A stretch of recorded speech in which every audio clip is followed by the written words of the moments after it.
Hello, Ramley and other NFL family. Peo time here with a very different video. I normally do content that really only focuses around the Los Angeles Rams, and I will continue to do that. But every now and then, I do a one-off video like this for some fun. I was challenged by a friend to make this video, and so here I am to do it. I've been on the YouTube platform since 2020, and I've mainly focused on having as much fun as possible talking about the Los Angeles Rams. I'm very much a hobby YouTubeist. You know, there's people that have been a lot more successful than I have, but I have learned some things over the past 5 years.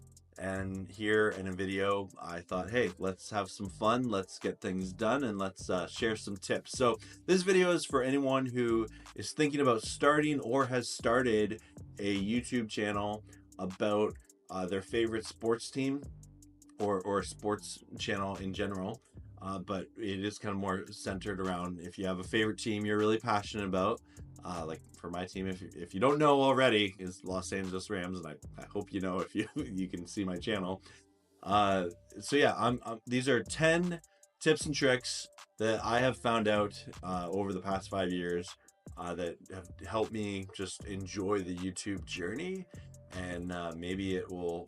I'm hoping that they can help some other people as they start off, and you can learn from my mistakes and learn from my success and everything in between that.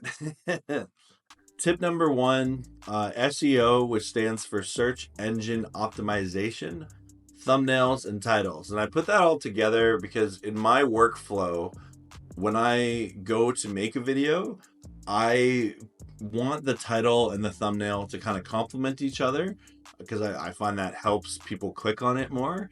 And then also, like in your description, you want to make sure you have keywords. For instance, if you look at my videos, a lot of them will say like Rams news, or I'll have, Matthew Stafford, Sean McVay, someone that's a notable name that could be trending on the internet.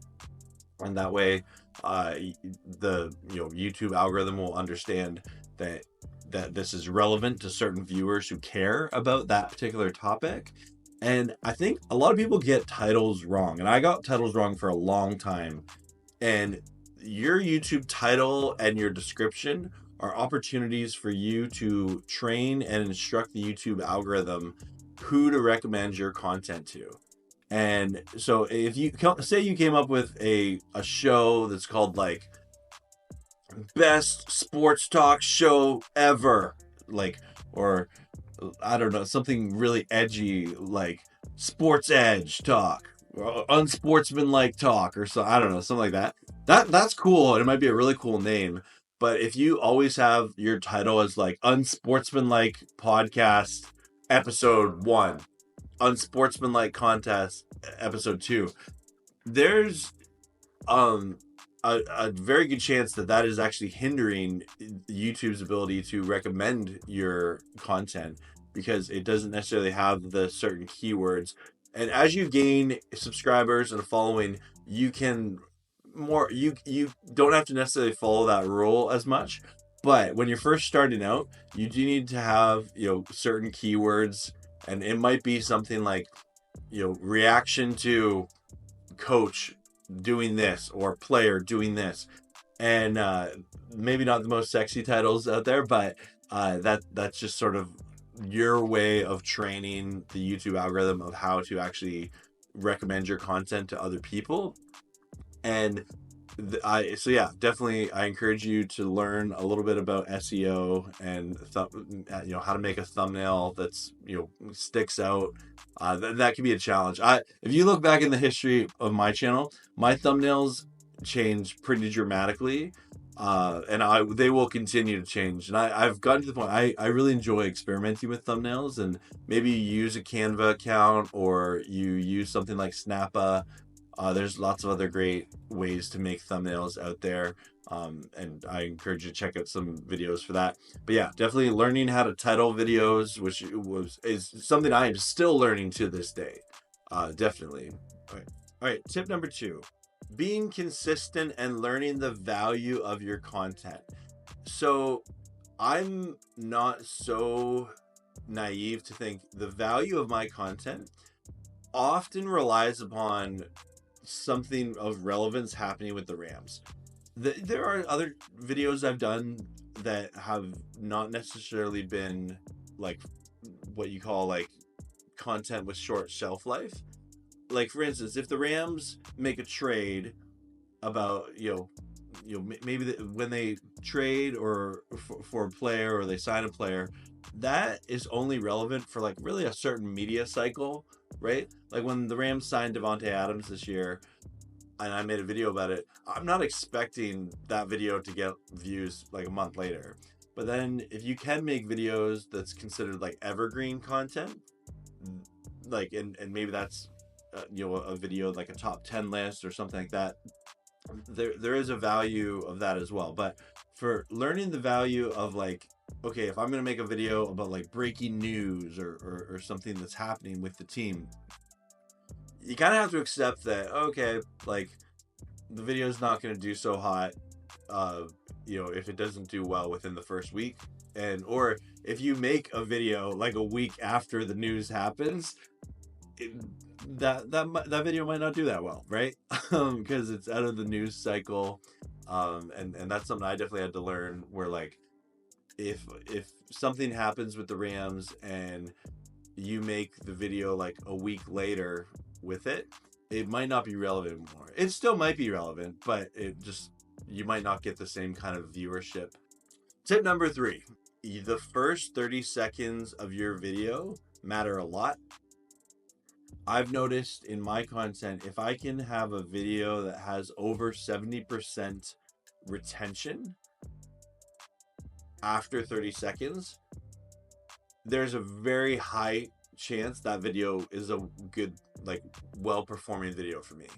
And so I think that the margin of error, and maybe again, as you grow your audience, that changes a little bit. But when you're first starting out, your first 30 seconds do matter a lot. And you don't necessarily have to have like, you standing on your head, balancing a football on your feet to keep people engaged. But knowing, again, back to that value of your content, which is so important, of, okay, state what the video is about, within the first 30 seconds, and also follow through on it. But there is something to be said about like learning how to keep people engaged past that 30-second mark is really important on the YouTube platform. All right, tip number 4. This is going to sound kind of like a no-brainer, but I think it's important. Follow your team in your sport. And so whether you're doing something like for your favorite NFL team or your favorite NHL team or soccer team, like, you need to actually know what's going on with your team, right? And that might mean watching press conferences, paying attention to beat reporters, other content creators that focus on that team, and learn what they are learning, right? And learn how to form an opinion about it, or learn how to disagree professionally or agree professionally as well, right? And I guess there are people out there that, if you want to start a YouTube channel that is just always trash talking, maybe there's an audience for that for sure. I'm not hardcore into that, but yeah, like there is definitely a space to follow your team and critique them, but at the same time have that appreciation for it. Your success on the YouTube platform is not dictated by your knowledge of a team, but it definitely is dictated by your passion for the team. And if you're going to start a YouTube channel about a specific professional sports team, you got to know what's going on. Tip number 5, collab and have fun / what do you do when you stream to no one. So this is kind of live streaming there. I just had one of my favorite collabs ever the other night, and there's just something cool about the community aspect of content creation, and especially in the sports content medium. If you look at major creators like Tom Grossi, Brandon Perna, Urinating Tree, the content creators that are pretty big on the platform, one of my favorite things is seeing them engage with their audience. And that's one of my favorite things too, is when I have a live stream and you can put comments on stream and you can have those fun conversations around your team. And I think that that's one of the more underrated part of being a YouTuber, is enjoying that community aspect of it, within your own community, but of people who subscribe to your channel and stuff, but also collaborating with other creators. And so maybe that's collaborating with someone on a rival team and having a healthy banter back and forth about a game or about your team's roster, things like that. The community aspect of YouTube is a ton of fun if you do it right. And I encourage you, stay away from drama or the trashing other creators or anything like that. But it's a lot of fun, especially if you can find other like-minded people that are trying to do similar things to what you're trying to do. It's cool when you can celebrate each other. And like when I see a fellow Rams creator or an NFL creator and see them have a lot of success, I am genuinely so happy for them, because it takes a lot of work. It's not easy. And I appreciate people who have been consistent on the platform. I know a lot of people who have started and they decide, you know what, I had a good run, but I'm done. And that's okay too. There's nothing wrong with that. Being a YouTuber, you gain a lot of other skills that can often lead to other opportunities. And being a little transparent, I myself, I'm very much a hobby YouTuber, but because of my hobby YouTube channel, it has led to some other professional opportunities outside of the like Rams NFL content sphere that I never would have had if I wouldn't have started my own YouTube channel and learned how to live stream, learn how to organize a video and edit it. And I'm still thankful that I have those opportunities because of my hobby YouTube channel that talks about my favorite sports team. All right, tip number 6 here: streaming to no one. And as for the streaming to no one, because live streaming can be really intimidating for a lot of people. I know I was super nervous about it at first, because if something goes wrong and they catch you on stream and you're like, oh, you can't hear me, I gotta figure out the sound. And or like, oh, I sound like a robot, oh, I gotta figure that out. Or there's just like, oh, your camera's frozen. Right? And you gotta learn how to troubleshoot. I think live streaming, you are very much like yourself and kind of a raw version of yourself, even though it is a show. And it's a great way to connect with people. And I this particular friend that asked me to do this video asked me about like, what do you do when you live stream to no one? And that's something that cannot be stated enough. If you are not like a media personality, like within the you don't have name recognition or something, you're just some person that is starting a channel about your favorite team or sport, and you get like 5 people watching you, bravo. Like, that is an accomplishment. I know it might seem like a small deal, but that means YouTube has recommended your content, people have found your content and are viewing it, right? And they're engaging with you. And the more and more you do that, the more and more that's going to happen. And that, what might start off as 1 or 2 people will grow into 5 people, grow into 10 people, grow into 20 people, grow into 100, maybe 1,000 people, right? And I think you just always have to be so appreciative of when you are streaming and a few people are watching and hanging out with you, right? So I very much think it's important to acknowledge when people are watching. And maybe you have a show that your format of your show doesn't necessarily lend itself to engaging with comments very well, or engaging with live viewers, and that's okay. But you can acknowledge your viewers in other ways. And so maybe that's something as simple as like, hey, if you're watching with me live, thanks so much for being here. Or if you're watching on the replay, glad you're here as well. And just like learning how to acknowledge that people are there, because that is something that you as a person on YouTube has as an advantage over like NFL Network or like, you know, TSN or ESPN, any of those sports networks, is you can connect with your audience, right? You can connect with people. You know, people can ask you a question, you'll respond to a comment, right? You know, if you go to like Stephen A. Smith or one of those big, you know, platforms, like, you know, they're not gonna respond to a comment, right? Like, that's just the reality of it. If they do, that'd be really cool. If you are streaming to no one consistently, maybe it's time to check your thumbnails and your titles and correct that, because maybe if it's not working and you gotta try something else, right?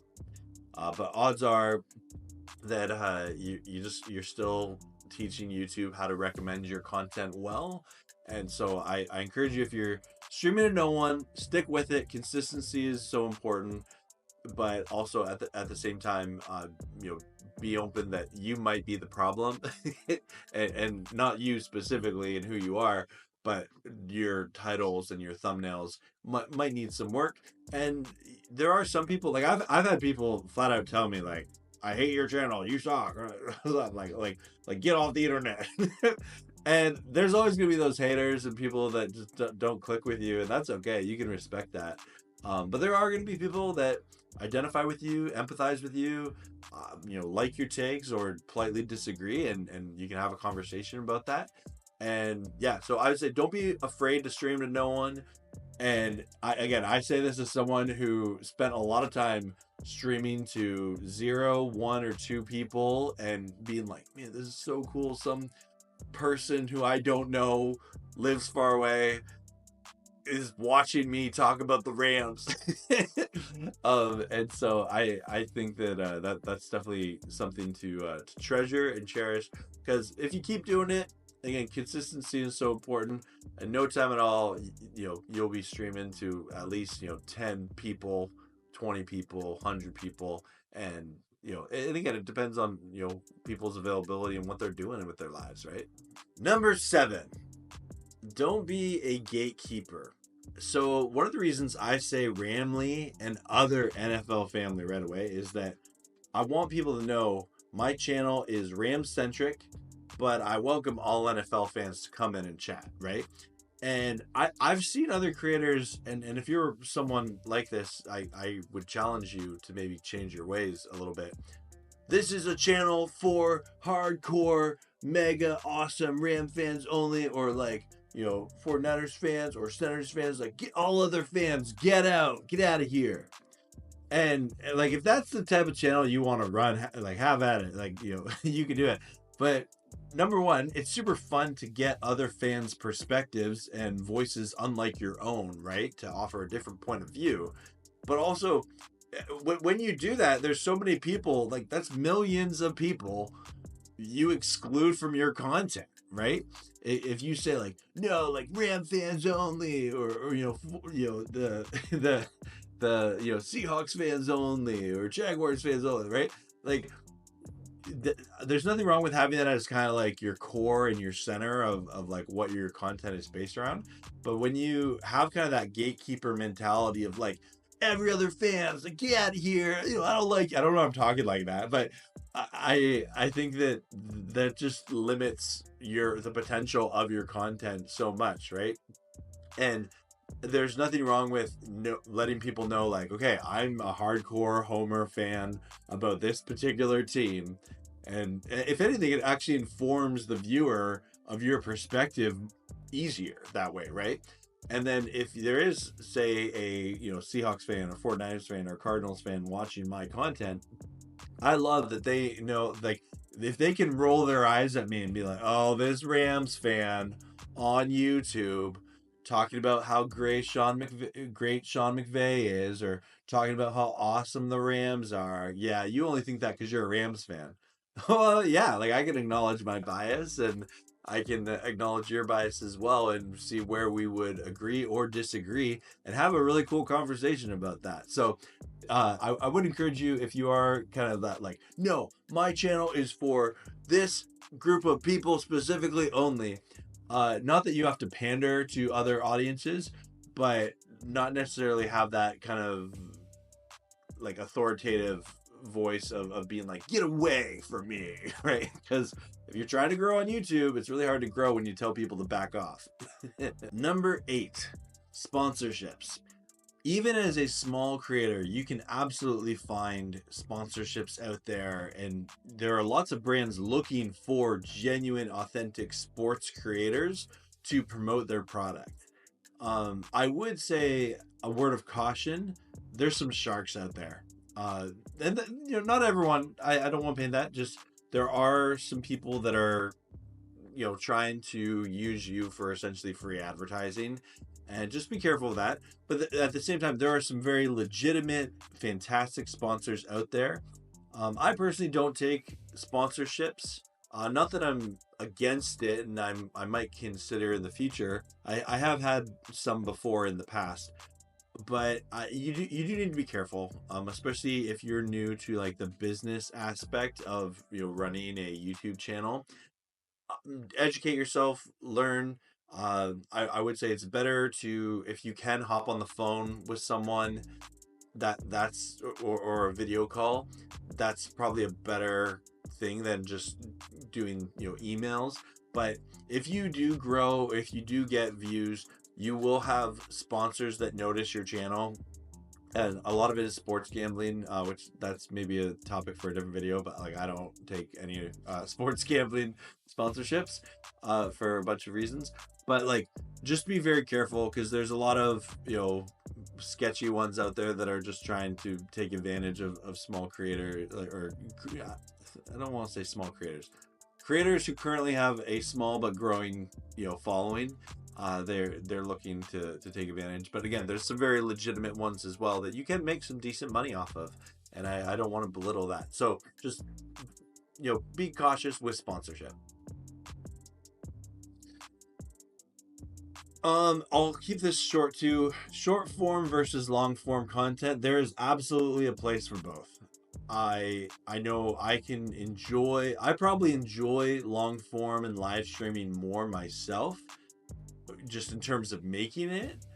But there absolutely is something to be said, and I would say, if you're maybe kind of looking for new ideas, or you're frustrated or bored, or something, maybe trying something outside the norm of what you normally do is the way to go, right? Like, if maybe you do mainly live streaming, maybe it's time to try making a short, right? Or a couple shorts, right? And there's definitely strategies you can implement. There's lots of great YouTube advice out there about how to have a short strategy, or a long form video strategy, or a live stream strategy. And I would say, if you can learn to enjoy video editing, that's fun, right? There's so many people that will say, oh, I hate editing, right? I love that I've been able to like have as much fun editing as I do like playing video games or watching like a TV show or something. There's something fun about learning how to fix your audio, learning how to cut it in a certain way, add B-roll, things like that. And whether that's short form or long form content, or making some graphics for your live stream, there is an element to, if you can learn to enjoy the process, there's a good chance you're going to be more consistent. There's a good chance you're going to stick with it longer, and there's a good chance that that's how you'll experience more growth and success with that, right? My next tip is, watch out for an entitled attitude. And comparison is the thief of joy. And I put these together where sometimes you work really hard on a video and it doesn't do very well. That's happened to me a lot. And then you have in a video where like you didn't put nearly as much like effort into it, but it does better because the value of the content just responds to the viewer better, right? And so I would say that you are not entitled to people watching your video, right? Like, the people on the other side of this camera, you watching this right now, you are a person with a story. You got problems, you got success, you got tons of stuff going on in your life. And the fact that you would watch one of my YouTube videos, I'm very honored and amazed that you would take the time to do that. And I love that you find this valuable to actually do that. And so if you get to a place where like, man, my viewers aren't showing up. I don't know what their problem is. And you know, there could be so much to it, but odds are the viewer is not the problem, right? That there's a good chance that it's you. Maybe you're making videos about topics that aren't relevant, or you're making videos that just aren't performing well because they're not that great, right? And I'll fully admit to, I've made a lot of bad. I've made way more bad videos than I have good ones, and that there's something to be said about just having that humility to acknowledge, okay, you know what, I made that video, I can learn from it. And you know, if you have a video that does do really well and you look at the analytics a couple days after it, learn, okay, like this worked here, this worked here, this didn't work here. But yeah, if you're always comparing your video to other creators, that is a good way to get burnt out, right? When you see someone who's like, man, they started after me and now they have more subscribers than me, or they're getting way more views than me. You know, I think that's something, if you can learn to celebrate that and be like, man, this person just came onto the scene and they're already having success, that's awesome. And learn from them, right? Like maybe they're making really good thumbnails, or they've titled their their videos in a really good way. You can learn from that and adapt it to your own content. Comparison absolutely is the thief of joy. One of the best advice I've ever been given, you know, on the YouTube platform is if you stop comparing yourself to other people, you'll become 1,000,000% happier, you know, doing it. So I would say, if you can stop comparing yourself to other people, but more changing your mindset to learn from other people, that's what's really important there. But yeah, remember, you are definitely not entitled to anyone watching your video. It is something that YouTube has deemed that there's people that find value in this content, and that's great. That's an accomplishment of you for sure. But you're not so big that people have an obligation to watch your content. It's up to you to continue to make content that people want to continue to watch. And then the final tip is what to do if you have slow or no growth. And this is a tough one, and I'll admit I've struggled with this a lot in my YouTube journey. There are some weeks where you gain like a couple hundred subscribers, or maybe more. And or maybe there's some weeks where you lose subscribers. You're like, what am I doing wrong? Like, you know, what's happening? And there's a chance that, you know, people unsubscribe from you, and that's okay. And I think that what's really important in those seasons of slow and no growth is acknowledging that it can be frustrating, and it's okay to be frustrated by that, especially when you work really hard on a video or a live stream or a short. But there's often reasons behind that, right? And maybe it is you're making a video that just wasn't that good, and that can be really hard to to hear sometimes. But and by say that good, not necessarily the editing of it, but maybe you made a video about a subject and it wasn't your strongest performance of talking about that particular subject, or maybe it was a video where you were wrong, right? And like people, they just sort of like they check out, right? And so if you're making a certain video talking about a certain subject, you know, your presentation is really important for sure, and you can absolutely make a video with like next to no editing.